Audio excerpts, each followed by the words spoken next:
What is going on, guys, and welcome back to a new video. Welcome back to today's video. We're going to be talking about unboxing a new piece of camera equipment that I bought for my newest camera. So for those of you that are not subscribed to my channel, didn't know, this is my newest camera. This is the Sony fx30.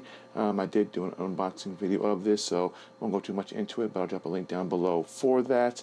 And this is a Sigma 16mm that I have on this. I also have the Sony 11mm f1.8 that I will eventually be doing videos on kind of later on in my next video. But today we're going to be unboxing my new cage for the fx30. Now, this is not my first cage. I've actually had one for my a6400, and I actually had two for my ZV-1. I'm actually only just using the current one because the other one just really didn't work. But this is not my first cage.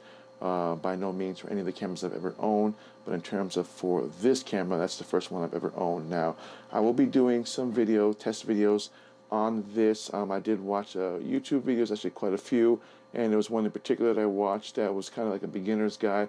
And if you do own an FX30 or planning on getting an FX30, I'll drop down this guy's channel because it's a pretty lengthy video explaining, some of the settings and what to use, and what some are and what some aren't in terms of how this camera uses. So bear with me as I am trying to learn as much as I can with this camera before I go on my vacation in June. So I do have a month or so to kind of get a little bit out of this, but bear with me. I will be doing some test videos with this, so stay tuned for that. So we're just going to get into the unboxing of the Smallrig. This is the cage for the FX3, FX30.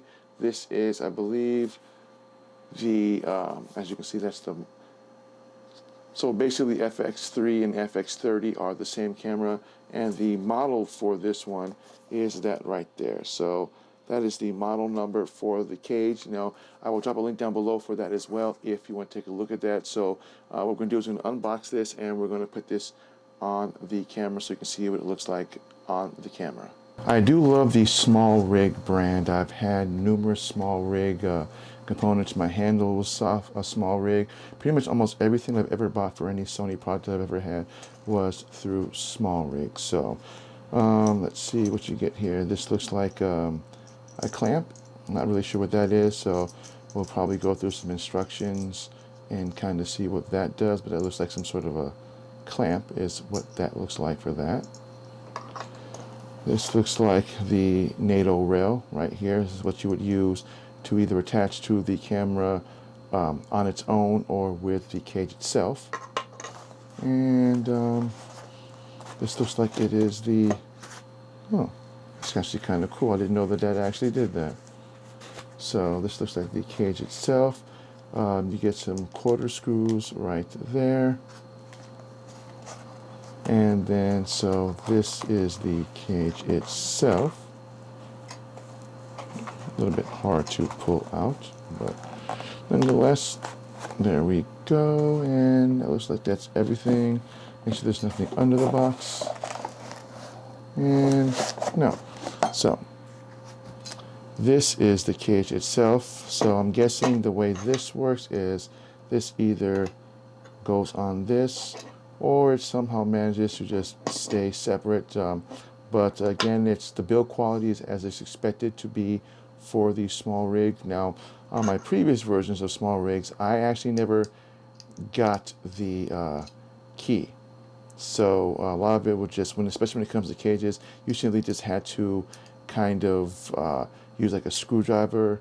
As you can see, because these are all flathead, you simply just use a flathead and do that. The fact that this comes with is actually kind of cool.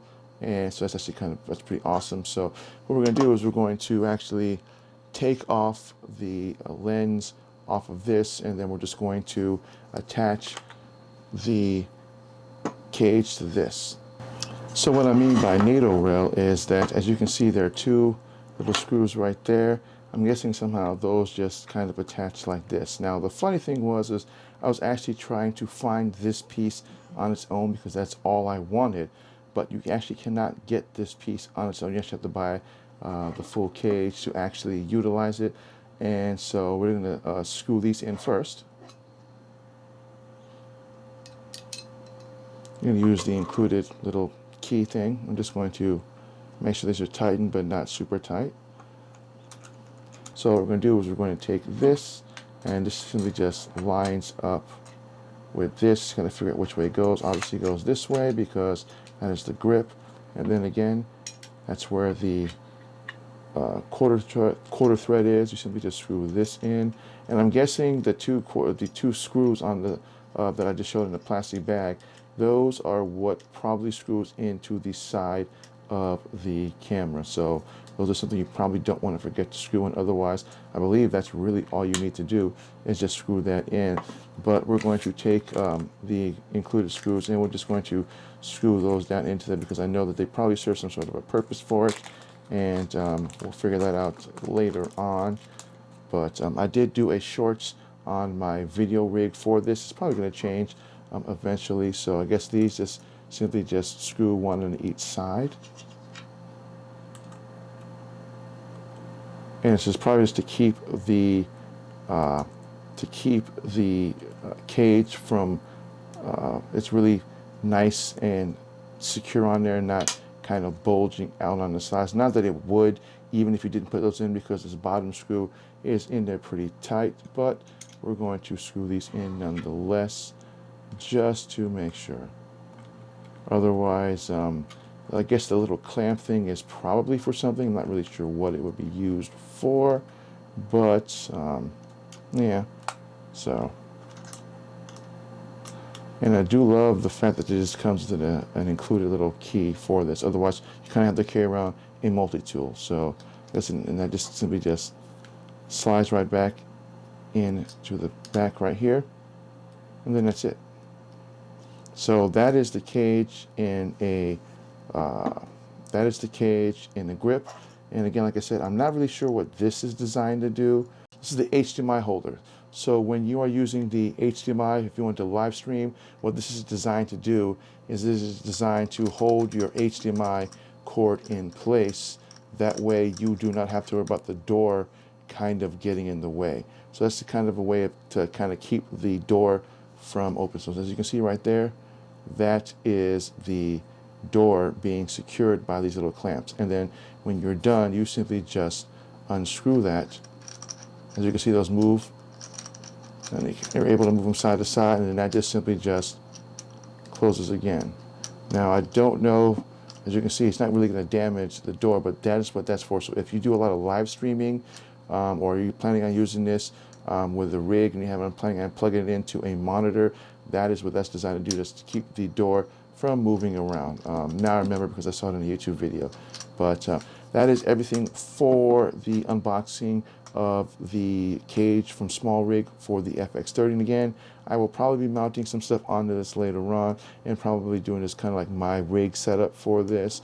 But for now, that's all that we got. And I want to thank everybody for watching, and please feel free to browse my channel. Again, I'll drop a link down below if you want to take a look at my unboxing, as well as I got some shorts if you want to see what this looks like with other lenses on it, and what the rig I had previously looks like with this. But that's all that I got. And if you're new to my channel, please think about hitting that subscribe button, hit that bell notification. That way you don't miss content when I drop it. And I want to thank everybody for watching. And my name is Black Appeal, the Apple Guy, and I'll see you guys in the next video.